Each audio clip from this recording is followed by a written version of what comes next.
सो flex, यहाँ तक आपको कोई डाउट है?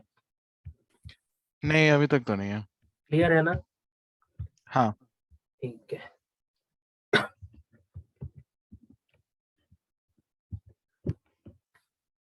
सो अब देखो, मैंने यहाँ इसको रेवेन्यू लिखा था, उसके बाद अगर मैं इसको अब थोड़ा सा और स्मॉल करता हूँ, अब मैं इसको थोड़ा बड़ा कर देता हूँ यहाँ पे।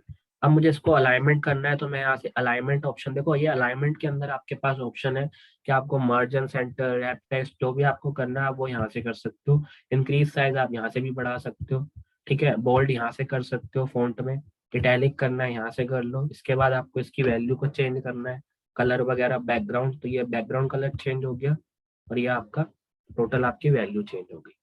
अब मुझे ये बताओ, अगर मुझे इस डेटा को टेबल फॉर्मेट में कन्वर्ट करना है तो कैसे कर सकते हैं, बता सकते हैं कुछ? मुझे इस डेटा को टेबल फॉर्मेट में कन्वर्ट करना है, तो मैं इस पूरे को सेलेक्ट करूंगा, यहाँ से पूरी रेंज को एक साथ, पूरी रेंज को मैंने सेलेक्ट किया और कंट्रोल टी प्रेस किया। जैसे ही मैंने कंट्रोल टी प्रेस किया, ये मुझसे बोल रहा है टेबल। ठीक है भाई, टेबल में जाओ। अब देखो टेबल में ये ऑटोमेटिक सेलेक्ट हो गया, बट अब देख रहे हो ये टेबल में ना कॉलम 1 2 3 ये सारे आ गए, बट हमें ये नहीं चाहिए। मैं दोबारा से सिलेक्ट करता हूँ, यहाँ पे देखो सेल स्टाइल के अंदर गए, यहाँ पे देखो आपके पास सेल स्टाइल है कि आप कौन कौन से सेल स्टाइल कर सकते हो। टेबल भी है, आप कौन सी टेबल सिलेक्ट करना चाहते हो। सपोज मैं अभी कोई ये वाली टेबल सिलेक्ट कर लेता हूँ।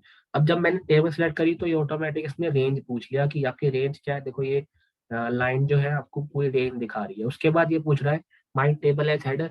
अगर आप मैं इसको अनचेक कर दूंगा तो मेरे को एक न्यू साइड, न्यू कॉलम आ जाएगा, कॉलम 1 कॉलम 2। बट अगर मेरी टेबल में हेडर है तो मैं माई टेबल एज हेडर करके ओके करूंगा। अभी देखो मेरी टेबल जो है वो तैयार हो गई, ठीक है। अब देखो इस बेसिस पे हमारी कंप्लीट टेबल तैयार हो गई। सेम, अब आप क्या करो, इस पूरी वैल्यू को कॉपी करो, दोबारा से नीचे आ जाओ। अब हम नीचे इसकी वैल्यू चेंज कर देते हैं, रिपोर्ट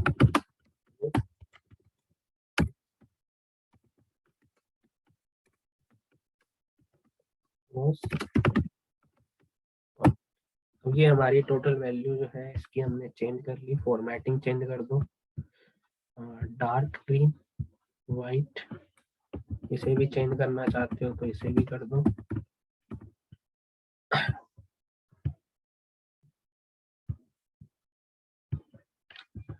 ठीक है, अब देखो इस तरीके से ये हमारी रिपोर्ट बन गई। अब ये रिपोर्ट आप किसी को भी शेयर कर सकते हो, कैसे भी आप शेयर कर सकते हो। अगर आपको अप टू, जैसे ही आप यहाँ पे चेंज करोगे कोई भी वैल्यू, दिसंबर वाले क्लिक पे जाओ, यहाँ पे अगर आपने जुलाई सेलेक्ट करा, देखो वैल्यू चेंज हो गई। यहाँ पे अगर आप जून मई सेलेक्ट करोगे तो ये वैल्यू चेंज हो गई। तो इस बेसिस पे सपोज कोई आपसे बोले कि मुझे अप टू द मई की टोटल सेल बता दो, तो आप यहाँ से मई तक का फोल्डर सेलेक्ट करो, उसके बाद उसको भेज दो ये डेटा कि लो आपकी अप टू की मई की सेल ये वाली है। और आपको एक चीज और करनी है, यहाँ पे इस वाली वैल्यू को, जो ये वाला सेल है, इसको कोई और कलर दे दो जिससे ये हाईलाइट रहे। ब्लू, डार्क ब्लू, या ब्लू ही दे दो। क्या होगा ना, इससे ये हाईलाइट रहेगा तो सामने वाला बंदा इजी अंडरस्टैंड कर लेता है।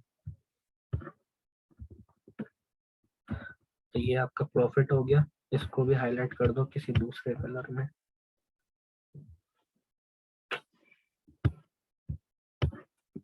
ठीक है, तो ये आपकी रिपोर्ट तैयार हो गई ईयर सेल्स रेवेन्यू की। इसमें कोई डाउट किसी को? फॉर्मेटिंग आप कुछ भी कर सकते हो जो आपको करनी है। अब फाइनल है कि अब आपको कंट्रोल पी से इसका क्या लेना है, प्रिंट लेना है। तो आप कंट्रोल पी दबाओ, यहाँ प्रिंट का ऑप्शन आ जाएगा। अब देखो ये डेटा सही नहीं आ रहा है, तो उसके लिए आप यहाँ पे जाओ प्रिंट सिलेक्शन पे, और सिलेक्शन आपने लेना, जितना एरिया आपका सिलेक्टेड है आपने उतना ही लेना। आई थिंक सिलेक्ट कुछ था नहीं, ठीक है। तो हम दोबारा से यहाँ तक जाएंगे, पूरे को, इस पूरे को एक साथ सेलेक्ट कर लेंगे ताकि हमें सिर्फ इतना हिस्सा लेना है। कंट्रोल पी, ये पीडीएफ है, प्रिंट सिलेक्शन पे गया तो entire print selection, page orientation. अब देखो पोर्ट्रेट में आ रहा नहीं है, आ तो जाएगा अगर आप उसको साइज छोटा करोगे, तो साइज छोटा करोगे डेटा ज्यादा छोटा हो जाएगा, इसलिए लैंडस्केप यूज कर लो।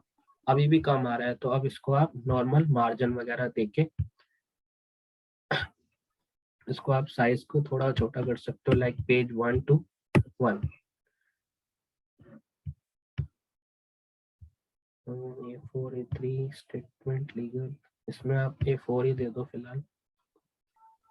Landscape wide margin no scaling fit sheet on one page. अब देखो ये आपके वन पेज के अंदर पूरा फिट हो गया।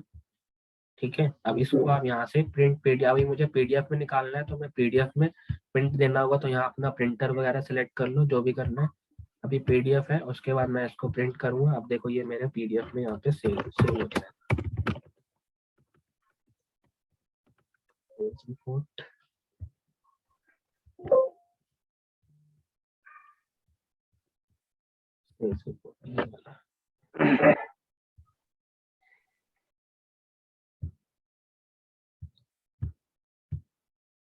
ठीक है, ये देखो अब आपकी पूरी की पूरी सेल्स रिपोर्ट आ गई। अब आप किसी को भी शेयर कर सकते हो ये रिपोर्ट, ये आपकी पीडीएफ वर्जन में आ गई। ठीक है, तो ऐसे आप किसी को मतलब कोई भी एक्सेल की चीज है जो आपने प्रिंट वगैरह करनी है तो वो कंट्रोल पी से हो सकती है, सेटिंग कर सकते हो आप, उसके अंदर पूरी सेटिंग होती है। 1 पेज में चाहिए, 2 पेज में चाहिए, सपोज आपको 1 पेज में सिर्फ जुलाई तक डेटा चाहिए तो उसको उस तरीके से एक्सपोर्ट कर लो कि वो जुलाई तक ही रह जाए, उसके बाद नेक्स्ट मंथ का ना जाए। ठीक है, तो ये क्लियर है गाइस ये वाली रिपोर्ट। अब हम यस करते हैं एक चीज, अब यहीं पे ना मैं एक छोटा सा डेटा और ऐड करता हूँ।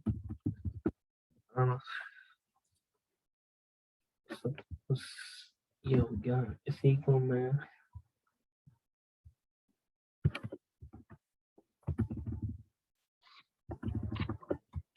ये दोबारा से अब हमें चाहिए यहाँ पे इंसेंटिव। हमें देखा होगा अलग अलग कंपनियों में लोग काम करते हैं और उनकी ना इंसेंटिव होती है कि अगर उनकी सेल्स जो है वो टारगेट से ज्यादा होगी, ठीक है, तो उनको कुछ 10% या 15% इंसेंटिव दिया जाएगा। ठीक है, तो अब मैं यहाँ पे बनाता हूँ कुछ एम्प्लॉय कोड।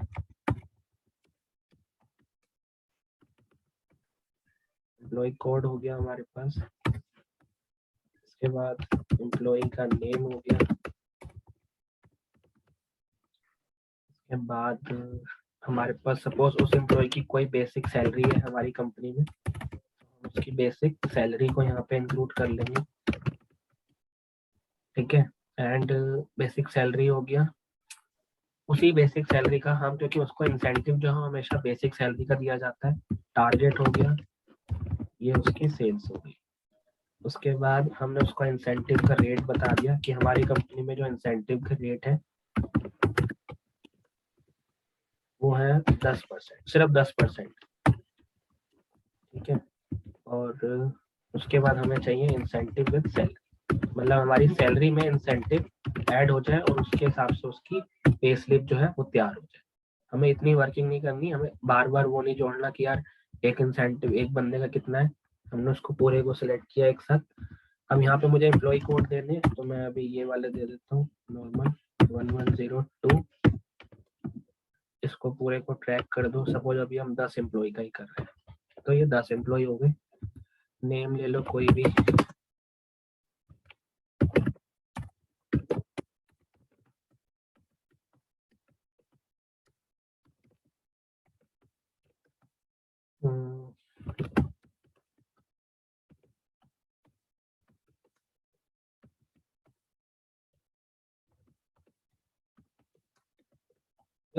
देखो एक्सेल और पावर बीआई में क्या डिफरेंस है। एक ना पावर बीआई एक टूल होता है, एक्सेल के अंदर देखो डेटा आप खुद तैयार कर रहे हो, बट पावर बीआई के अंदर डेटा तैयार नहीं होता है, वहां आपको वो डेटा ऑटोमेटिक फैच करके लाना होता है। ठीक है,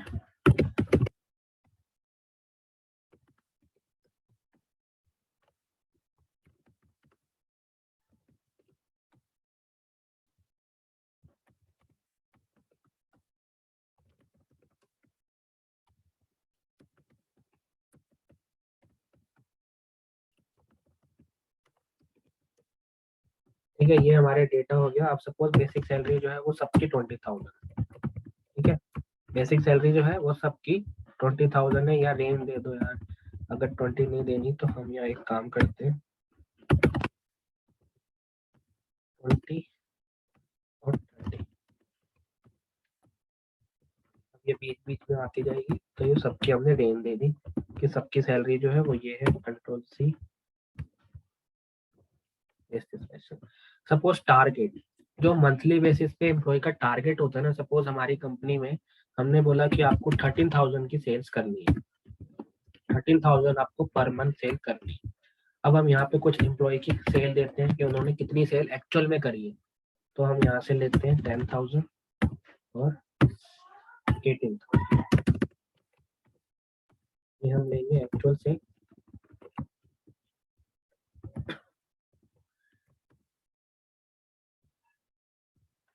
ये बंदों की सेल यहाँ पे तैयार होगी।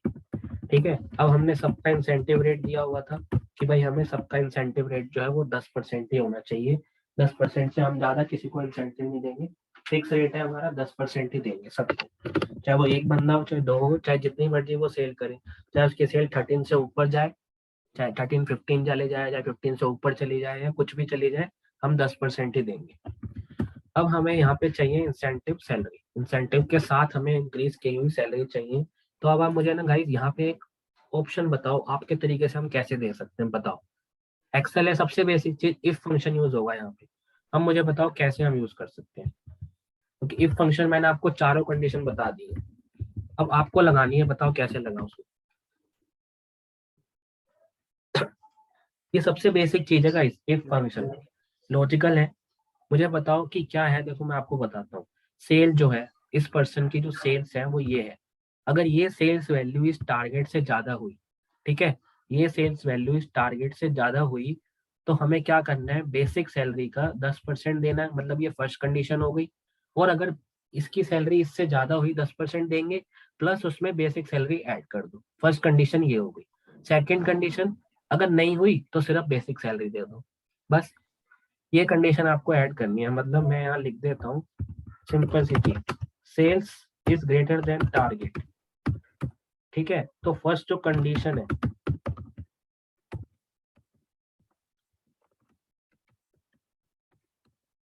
फर्स्ट जो कंडीशन है वो क्या होगी हमारी, basic multiply by 10%, multiply by 10% plus basic, ये हमें चाहिए। अदरवाइज अदरवाइज हमें सिर्फ बेसिक चाहिए, बस। ये आपकी कंडीशन है। अब इन तीन कंडीशन को आप बांट दो कि सेल्स वैल्यू जो है वो ग्रेटर देन टारगेट है, मतलब अब आप यहाँ पे जाओ, इफ, ठीक है, sales value, this value greater than target, अगर है तो वैल्यू ट्रू क्या है, फर्स्ट कंडीशन, मतलब basic salary multiply by, note this, multiply by this, okay, and plus कर दो इसमें बेसिक। तो ये आपकी हो गई फर्स्ट कंडीशन। और सेकंड कंडीशन क्या है, सिर्फ बेसिक, तो ऐड कर लो basic and close this bracket, enter. तो आप देखो यहाँ पे, और आप इसको ट्रैक डाउन कर दो। अब देखो इस वाले पर्सन की सैलरी सिर्फ बेसिक आ रही है, क्यों, क्योंकि इसके पास जो इसकी सेल्स इंसेंटिव है वो 13,000 से लेस। अगर मैं आपको यहाँ पे इस ऑप्शन में जाके conditional formatting highlighted less than 13,000, less then 13, okay, less than 13,000 पे अगर मैं क्लिक करूं, तो आप देख लो इन चार बंदों की सैलरी जो है वो सेम बेसिक सैलरी आ रही हो, देख रहे हो। लेकिन अगर आप इन चार बंदों की देखो, इन सब की देखो, इनके साथ दिस पे 10% एक्स्ट्रा आ रही है। अब मुझे बताओ इस पे कोई डाउट है, इस पे इफ फंक्शन में गाइस देखो, कंडीशन लगाना आपको सीखना पड़ेगा। कंडीशन नहीं लगाओगे, मैं ही लगा के दूंगा तो अच्छा नहीं होगा। अब देखो मैं ना इसके बाद जैसे ही हमारी क्लास ओवर हो जाएगी, मेरे पास एक एक्सेल की शीट है, ठीक है, वो मैं आप लोगों को भेजूंगा। आपके पास कल परसों 2 दिन 3 दिन जितने दिन आपने लगानी है लगाओ, वो सिर्फ इफ कंडीशन पे फॉलो करेगा। इफ कंडीशन के सारे फंक्शन उसके अंदर यूज होंगे, चारों कंडीशन जो मैंने आपको बताई थी। वो मुझे फाइल आपको आंसर के साथ मुझे वापस देनी है 2 या 3 दिन के अंदर, ठीक है। उसमें मुश्किल से आपको 15 या आधा घंटा लगेगा सिर्फ। अब आधा घंटा 3 दिन के अंदर आप निकाल सकते हो, चार ही कंडीशन है, ठीक है। तो देखो अब इस तरीके से ये हमारी शीट तैयार हो गई, इस तरीके से। अब आपको ग्रेड देनी है, ग्रेड देनी है, ठीक है। सपोज अगर आपने ग्रेड देनी है तो ग्रेड दे दो इस कंडीशन से, नहीं देनी है तो छोड़ दो, सिंपल सी चीज। या आपने यहाँ पे लगाना है कि किसकी सैलरी ग्रेटर देन एक्स्ट्रा है, तो आप यहाँ लगा दो इंसेंटिव, किसको इंसेंटिव मिलेगा।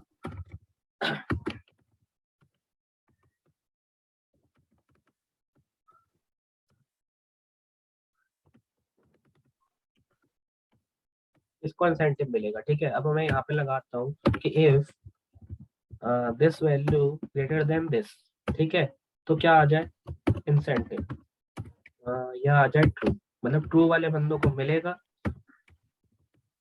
अदरवाइज आ जाए फॉल्स, इनको नहीं मिलेगा। सिंपल। ठीक है, अब देख लो यहाँ पे आपको पता चल जाएगा कि किन को नहीं मिल रहा है, फॉल्स वालों को नहीं मिल रहा है, तो ये फॉल्स है। आप इनसे क्या करो, अब आप इन बंदों को डिस्कस करो कि भाई आप लोगों को क्यों नहीं कर पा रहे आप लोग इंसेंटिव, क्यों आप अपनी सेल्स को 13,000 से अब देखो, इसकी 10 इसकी 11, एक 2-2 हजार सेल से ये बंदे रह गए, बट क्यों रह गए, इनसे डिस्कशन करो कंपनी के अंदर, कंपनी में ये काम होता है, डिस्कशन होता है, डिस्कशन होने के बाद फिर उनको इम्प्रूव करने की लास्ट 3 मंथ की सेल पे उनको बताया जाता है कि अच्छा आपकी लास्ट 3 मंथ की जो सेल है वो आपकी टारगेट पूरा नहीं कर पा रहे हो आप, उसको इंसेंटिव की कैटेगरी बांट दो।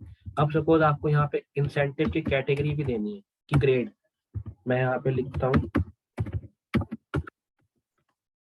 इंसेंटिव की ग्रेड देनी है आपको कि कौन सी ग्रेड में बंदा है, क्योंकि ये आपकी प्रमोशन के बेसिस पे काम आती है। तो मैं यहाँ लिखता हूँ अगर EE1 मतलब है कि सेल्स, यहाँ लिखते हैं सेल्स वैल्यू ग्रेटर देन 18,000 है, ठीक है, तो वो आ जाए EE1 में। EE1 एक कैटेगरी होती है, मतलब एक्सीलेंट 1, ठीक है। उसके बाद अगर सेल्स ग्रेटर देन है उसकी सपोज 15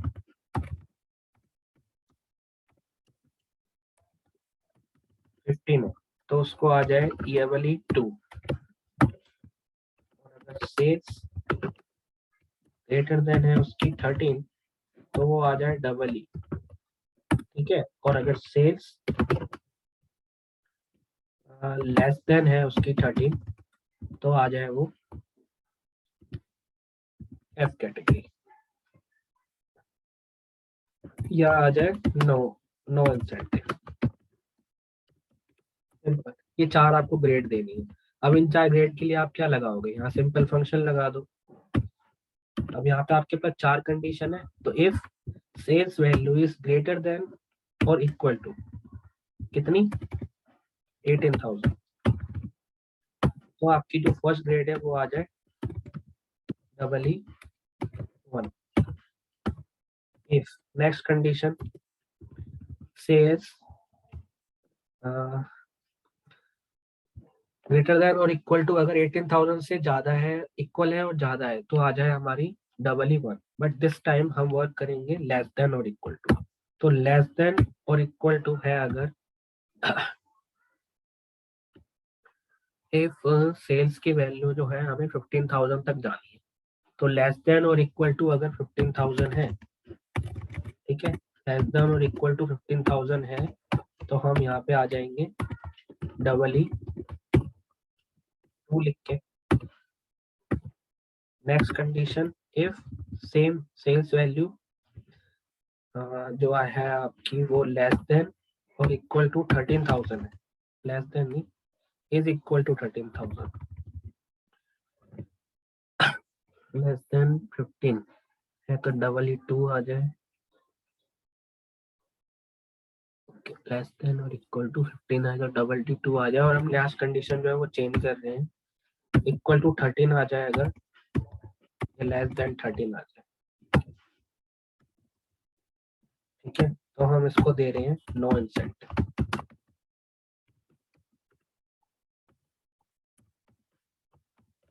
एंटर करो, देखो यहाँ आ गया EE2 क्यों नहीं आ रहा, अच्छा फॉल्स आ रहा है बिकॉज वहां पे उसकी सेल 18,000 से ऊपर है ही नहीं। अगर 18,000 से ऊपर नहीं है तो हमें यहाँ पे एक कंडीशन और देनी पड़ेगी, तो आ जाए कर ही देते हैं ना, इसकी 18,000 कर देते हैं, रैंड बिटवीन 15 to 20।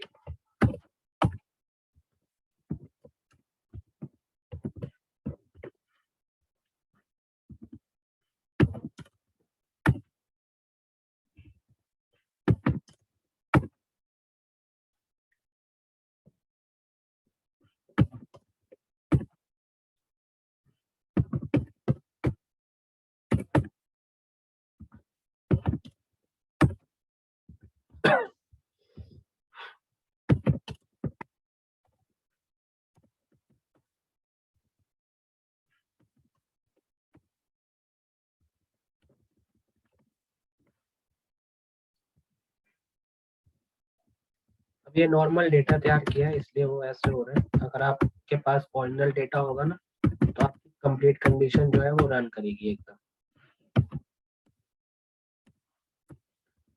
ठीक है, अब देखो 13,000 है तो ऑटोमेटिकली उसने दिखा दिया। अब यहाँ आपकी पूरी इंसेंटिव की ग्रेड आ गई। इस तरीके से आप अपनी इंसेंटिव की रिपोर्ट तैयार कर सकते हो जिसपे आपके फ्यूचर में ग्रोथ वगैरह होएगी। तो वहां पे आप दिखा सकते हो कि यार अच्छा ये रीजन है, आप इस बंदे की ग्रेड ये आ रही है, इस बंदे की ग्रेड ये आ रही है, फिर उसका प्रमोशन होता है इस बेसिस। क्लियर है? इसमें कोई डाउट गाइस किसी को? ऐसे ही आप इसको भी ऑल्ट एचएम करके क्लियर कर दो यहाँ पे और यहाँ लिख दो with और इसको इंक्रीज कर दो साइज। यहाँ से अपना मिडल अलाइनमेंट में आप ला सकते हो डेटा को। ठीक है, थोड़ा और इंक्रीज करना है साइज, बोल्ड। यहाँ से फॉन्ट भी चेंज कर सकते हो।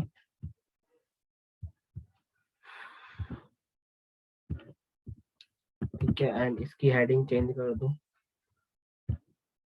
बिकॉज एट द एंड जब आप किसी को रिपोर्ट शेयर करो ना कभी भी, तो गाइज वो रिपोर्ट ऐसी होनी चाहिए कि सामने वाला बंदा देखने के बाद ना प्रेजेंटेशन के बेस पे आपकी वो ना निकाल पाए, मतलब एरर।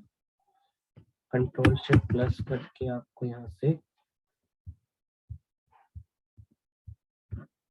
ठीक है, आप देखो ये ऑटोमेटिक ऐड हो गया इंसेंटिव विद सैलरी। इसको भी एक बार फॉन्ट कर दो वाइट हो गया। इसके बाद फाइनल स्टेप इसका बॉर्डर ला। ठीक है, अब ये आपकी रिपोर्ट तैयार हो गई इंसेंटिव विद सैलरी के साथ। अब मैं गाइज आपको इसके साथ एक एक्सेल फाइल और मैं सेंड करूंगा, मेरे पास पड़ी है। ठीक है, तो ये सारी मैं वहां सेव कर दूंगा। एक तो ये मतलब एक यही फाइल, उसके बाद ये वाली पूरी रिपोर्ट्स और एक एक्सेल फाइल और सेव वर्किंग के नाम से। ठीक है, तो उस पर आपको खुद की वर्किंग करके मुझे सेंड करनी है ताकि पता चले कि आपको कुछ याद हुआ है कि नहीं अभी तक। ठीक है, अब हम एक चीज और करते हैं गाइस। आप लोगों ने कभी बैंक में गए होंगे तो आपको पता होगा एक बैंक की ना रेमिटेंस रिपोर्ट बनती है। Bank remittance report customer wise. अब ये क्या होती है? ठीक है, कोई बता सकता है कस्टमर वाइज जो बैंक की रिपोर्ट होती है रेमिटेंस रिपोर्ट, ये क्या होती है? कोई भी बता सकता है? रेमिटेंस रिपोर्ट हम किसको, अब देखो सपोज आप लोग किसी बैंकिंग सेक्टर में अगर वर्किंग करते हो तो वहां पे क्या होता है, आपके अकाउंट्स होते हैं इंडिया के बैंक में, लेकिन आपके अकाउंट के अंदर जो पेमेंट आती है ना वो सपोज बाहर के क्लाइंट से आती है। आप फ्रीलैंसिंग वर्क करते हो तो आपके अकाउंट में जो पेमेंट है वो बाहर के डॉलरों में आती है या यूरो में आती है, किसी पौंड में आती है, अलग अलग करेंसी में आती है। लेकिन अभी जो हम एग्जाम्पल लेंगे वो डॉलर वाला लेंगे।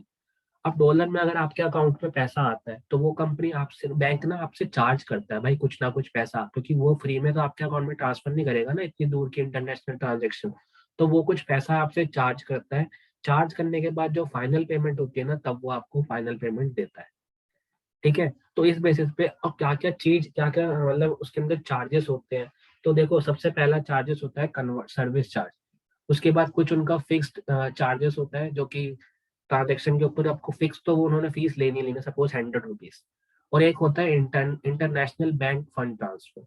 वो कंपनी, वो हर बैंक 2% या 1.5% चार्ज करता है आपकी टोटल ट्रांजेक्शन पे। सपोज आपके ने अगर 2 लाख की ट्रांजेक्शन करी है आउटसाइड इंडिया, तो 2 लाख पे 2% वो आपका चार्ज करेंगे। इंटरनेशनल बैंक फंड ट्रांसफर बोलते हैं हम उसको। तो ये सारे डिडक्ट होने के बाद वो आपका एग्जैक्ट बैलेंस जो है वो आपको ट्रांसफर करते हैं। सपोज मैं आपको यहाँ पे एक छोटा सा एग्जांपल देता हूँ, एक रिपोर्ट ही बना लेते हैं।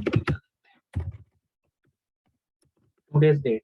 सो गाइस मुझे आप बता सकते हो एक्सेल में टूडेज की डेट लानी हो तो कैसे लाएंगे? टुडे का एक फंक्शन होता है, टुडे क्लोज कर दो, देखो आज की डेट आ गई 31। ठीक है, अब देखो यही सिस्टम पे है, यही यहाँ पे। कल कल करोगे तो ये ऑटोमेटिक, जब आप कल ये फाइल ओपन करोगे ना आपके सिस्टम पे तो ये ऑटोमेटिक 31 दिखाएगा। नेक्स्ट डे ओपन करोगे तो 1 फरवरी दिखाएगा ऑटोमेटिक, हम अपने आप नहीं डाल सकते, ये ऑटोमेटिक दिखाता है टुडे फंक्शन। तो हमने आज की डेट लगा दी यहाँ, और यहाँ पे हमारे पास ना एक रेट बताया हुआ है कि एक्सचेंज रेट है, मतलब हम डॉलर में अभी डील कर रहे हैं, हम सिर्फ एक करेंसी की बात कर रहे हैं अभी।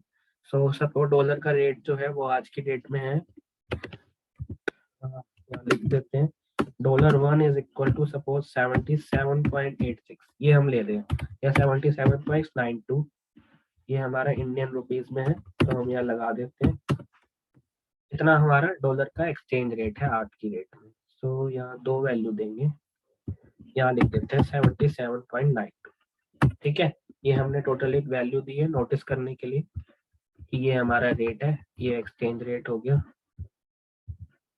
ठीक है। ये हमारी आज की डेट हो कि 30/1 को जो हमारी वैल्यू की डेट है वो है हमारी एक्सचेंज रेट 77.92, ये हमारा अमाउंट हो गया, अमाउंट इन रुपीस।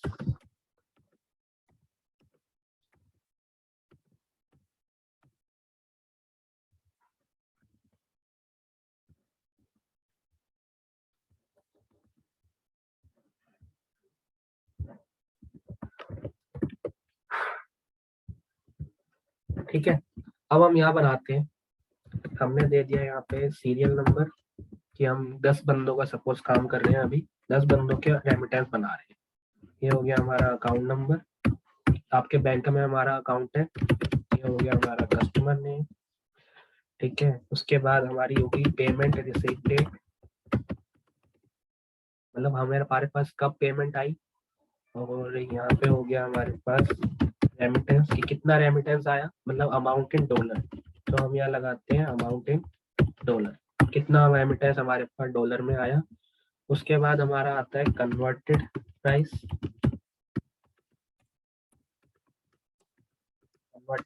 इसको हम बोलते हैं PKR, बैंकिंग लैंग्वेज में हम इसको बोलते हैं PKR,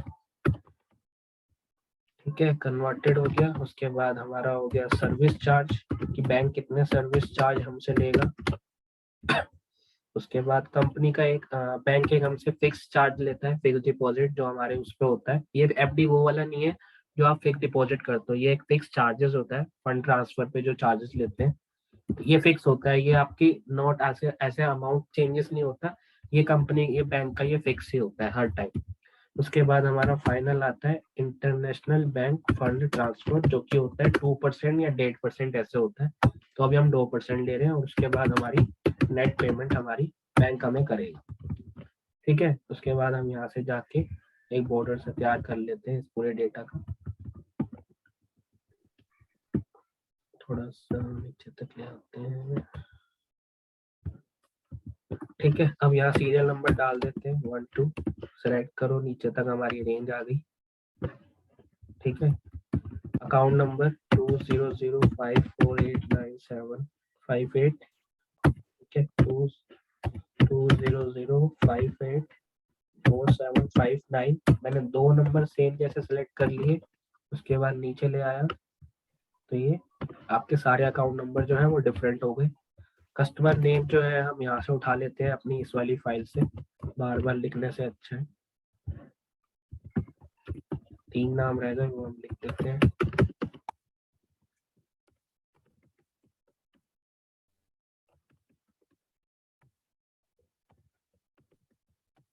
ठीक है। तो ये हमारे हो गए टोटल कस्टमर नेम। अब पेमेंट रिसीव डेट कि किस दिन हमारे पास पेमेंट आई, तो हम यहाँ डेट ले लेते हैं, सपोज 14 Feb 2022 ले लेते हैं,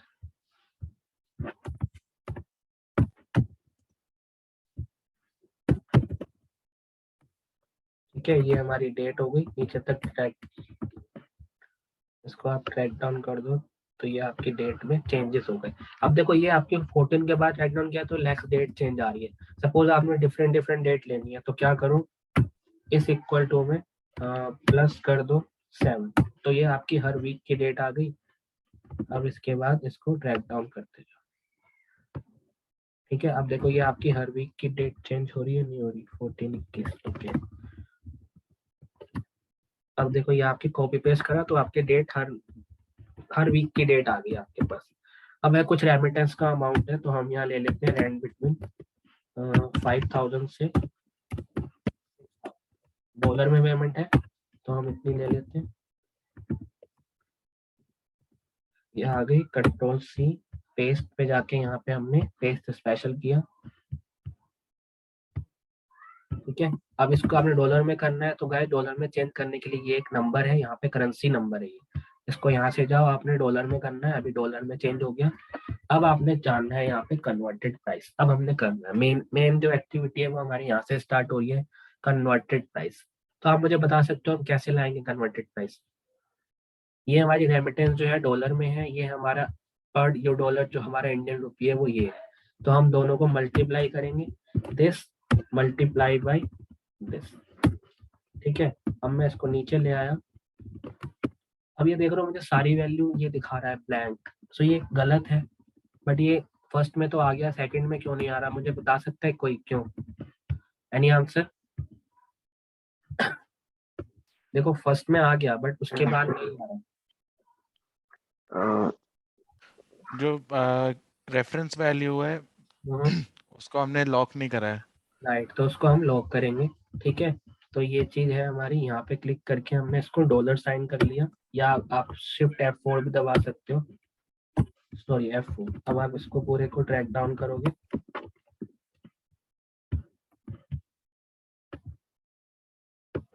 देखो टोटल वैल्यू आ गई। अब ये डॉलर में आ रही है, तो इसको आपने चेंज करना है इंडियन रुपी में, तो यहाँ से रुपी इंग्लिश ले लो, तो ये डॉलर वैल्यू जो है वो रुपी इंग्लिश में आ गई। अब सर्विस चार्ज, सर्विस चार्ज के लिए गाइस आप कंडीशन लगा सकते हो या कुछ भी लगा सकते हो, ठीक है। सपोज मैं कंडीशन लगाता हूँ कि अगर मेरी वैल्यू जो है वो 4 लाख से ऊपर है तो मेरा 1 लाख सर्विस चार्ज हो गया, 4 लाख से कम है तो 500। तो मैं यहाँ सिंपल सी कंडीशन लगाता हूँ, if this value is greater than और इक्वल टू 4 लाख, ठीक है, देन जो मेरा चार्जेस आ जाए वो आ जाए सपोज 1000, ठीक है। तो मैंने यहाँ लिख दिया 1000, अदरवाइज आ जाए 500, को ब्रेक डाउन कर दो। अब देखो ये भी न्यूमेरिकल आ रहा है, तो इसको भी आप वहां से इंडियन रुपीस कर दो, ठीक है। अब फिक्स डिपॉजिट गाइस मैंने आपको बताया सेम होता है, तो 100 रुपीज ले लेते हैं हम, बिकॉज ये सबका ही सेम रहता है, नॉर्मली हर बैंक का 100 to 150 के बीच में रहता है, ठीक है। ये आपका ना कोई चार्जेस होता है, मेरे को इसकी फुल फॉर्म याद नहीं आ रही, बट ये FD करके लिखा हुआ होता है वहाँ पे, मेरे को फॉरेन कुछ होता है ये, ठीक है। तो मेरे को कंप्लीट याद नहीं आ रहा है, बट इसका ये चार्जेस ये फिक्स होता है, बहुत स्मॉल अमाउंट होता है, 100 to 150, मैक्सिमम 200 जाएगा कोई मोस्ट हाईलाइटेड बैंक, कोई हाई बैंक है तो, अदरवाइज तो 100 ही रहता है ज्यादातर। तो अब ये भी 100 है, इसको भी आप चेंज, अब देखो बार बार आपको चेंज करना पड़ रहा है, तो इससे बढ़िया क्या करो, इस पूरे को चेंज करो, यहाँ पे सिलेक्ट करो, इसको सिलेक्ट करो फॉर्मेट, और इस पूरे को चेंज कर दो। अब देखो ये आपका ऑटोमेटिक फंड ट्रांसफर जो ऑटोमेटिक ये रुपये में ले लेगा, जब मैं इस पे कैलकुलेशन करूंगा ना तो आपका ऑटोमेटिक ले लेगा। अब ये है 2%, अब गाइस ये 2% जो आपके टोटल कन्वर्टेड प्राइस पे लेगा इंडियन रुपीज पे, तो ये कन्वर्टेड प्राइस, ठीक है, मल्टीप्लाई बाई 2%। अब देखो इतने रुपये अपने आप ले लिया, control C and control V, net payment. अब मुझे बता सकता है गाइस नेट पेमेंट कैसे आ सकती है यहाँ पे, सपोज मैं अगर यहाँ पे इन चारों को प्लस, यहाँ से उसके बाद माइनस, फिर माइनस और फिर माइनस, क्या ये सही मेथड है चेंज करने का? आंसर तो आ गया, देखो सब में आंसर आ जाएगा, कोई वैल्यू ब्लैंक नहीं आएगी, सब में आंसर आ गया, बट क्या ये सही मेथड है? दिस माइनस माइनस माइनस सही मेथड है ये? बताओ गाइस। अभी मैंने आपको जस्ट एक एग्जांपल दिया था, तो ये सही मेथड नहीं है, बिकॉज ये थर्ड वेव है, ये थर्ड पर्सन यूज करता है जिसको नॉलेज नहीं है। तो आप यहाँ पे क्या यूज करोगे, माइनस के बाद सम लगा दोगे, और उसके बाद इस पूरी रेंज को एक साथ सेलेक्ट कर लोगे, लाइक G6, इस पूरी रेंज को एक साथ सेलेक्ट कर लोगे। तो अब क्या हो रहा है, F6 में से इन तीनों का सम माइनस हो रहा है, एंटर करो, देखो वैल्यू सेम है, बट समटाइम्स वो आपको एरर देगा, समटाइम्स वो आपको एरर नहीं देगा, ठीक है। अब देखो ये आपकी फाइनल पेमेंट आ गई, कि हमारी नेट पेमेंट जो है हम कितनी कर रहे हैं एक पर्सन को, ये हमारी फाइनल पेमेंट आ गई। तो ये जब आप कभी बैंक में वर्क करते हो तो वहां पे आपको इसका काम दिया जाता है कि आपको रेमिटेंस की रिपोर्ट बनाओ, पर कस्टमर की अलग अलग रिपोर्ट बनाओ। इस तरीके से वो आपको दे सकते हैं कुछ भी काम, अगर आप कभी बैंकिंग सेक्टर में वर्क करते हो। ठीक है, अब देखो यहाँ पे ये रेट जैसे ही मैं चेंज करूंगा, अभी मैंने 77.92 है, अभी मैं इसको 98.56 कर दूंगा, देखो सारा डेटा ऑटोमेटिक चेंज हो रहा है, देख रहे हो। तो ये आपके डेली बेसिस पे रेट पे डिपेंड करता है। अब सपोज आपका मैं एक चीज बताऊं, कहीं पे डॉलर है, कहीं पे यूरो है, कहीं पे कुछ और है, तो आप यहाँ पे अलग अलग रेट का कन्वर्टेड एरिया लगा दो, जैसी जो वैल्यू चेंज होगी वो ऑटोमेटिक वैल्यू चेंज होती जाएगी। ठीक है, तो मतलब उस रेंज को आपको फिक्स करना जरूरी है जहां पे भी आप उसकी मेन रेफरेंस लोगे। अभी ये आपका डॉलर इज इक्वल टू रूपी है, डॉलर इज इक्वल टू आप यहाँ पे ले लो Europe country, okay, like euro ले लो, आपका स्वीडन कंट्री हो गया, Swedish krona, Danish krone, Norway krone, तो यहाँ मल्टीपल टाइप्स की करेंसीज के सारे दिए होते हैं। आपको सिर्फ एक्सेल में उसकी रेंज सेलेक्ट करके रेफरेंस जो है उसको फिक्स करना होता है, डेटा आपका एकदम करेक्ट जाएगा। क्लियर है। अब सपोज एक ही पर्सन है, उसकी मल्टीपल कंट्री से पेमेंट आती है, तो क्या करोगे, डुप्लीकेट तो नहीं होगा ना वो पर्सन, क्योंकि उसकी मल्टीपल तरीके से पेमेंट आती है, यूरो में भी डॉलर में भी, तो वहां पे अलग अलग रेंज की सिलेक्ट करनी होगी आपको। फ्यूचर में करेंगे, अभी तो बेसिक चीज है, इसलिए मैं 1 बाई बेसिक बेसिक चल रहा हूँ। ठीक है, अब क्या करेंगे हम यहाँ पे कंट्रोल शिफ्ट प्लस प्लस करके यहाँ पे एक एरर इस पूरे को Alt HM कर लो और यहाँ लिख दो बैंक अकाउंट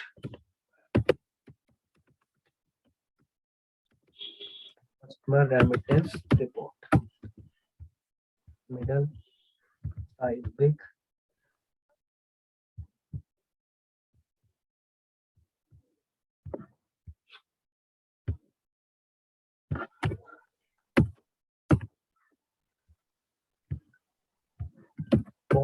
ये वाला लिया करो टाइम्स न्यू रोमन, एक्सेल में ये मोस्टली यूज होता है। एक्सेल में ज्यादातर जो फॉन्ट है वो टाइम्स न्यू रोमन ही यूज होता है, क्योंकि ये थोड़ा सा ऑफिशियल लगता है हमें।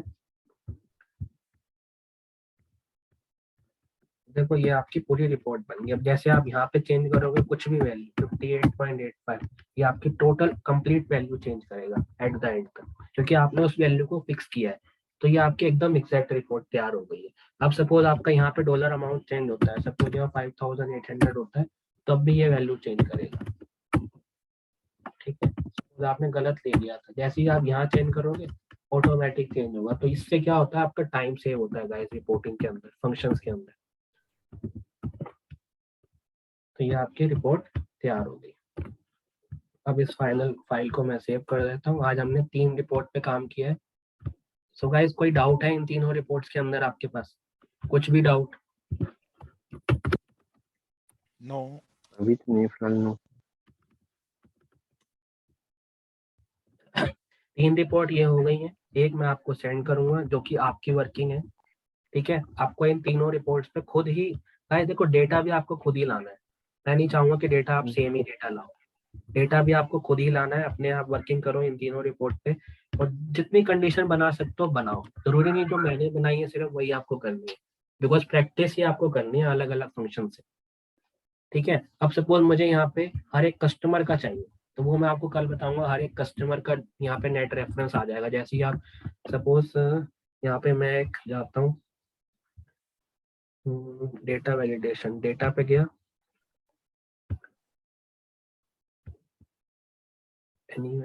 सपोज लिस्ट ही सिलेक्ट कर लेते हैं, और यहाँ पे लिस्ट हो गई हमारे पास। सोर्स पे जाके सिलेक्ट करूंगा, देखो ये हमारे पास लिस्ट आ गई हर एक कस्टमर की। यहाँ से सिलेक्ट करूँ एक कस्टमर, तो एक ही कस्टमर का टोटल अमाउंट यहाँ पे दिखा दे पूरी डिटेल। ठीक है, तो इस तरीके से भी आप डेटा को बना सकते हो कि इस कस्टमर कुमार विश्वास सिलेक्ट किया तो इसकी सारी डिटेल आ जाएगी, कितना अमाउंट था, क्या अकाउंट नंबर था, क्या नेम था, जो भी आ जाए पूरी डिटेल आ जाएगी। तो इस तरीके से ये आप खुद बना सकते हो, इसमें कोई हार्ड नहीं है। ये सबसे सिंपल है, जो मैंने अभी तक फंक्शन बताए हैं उसी से बन जाएगी। बना के कोशिश करना, बन जाए तो, नहीं तो मैं करवा दूंगा।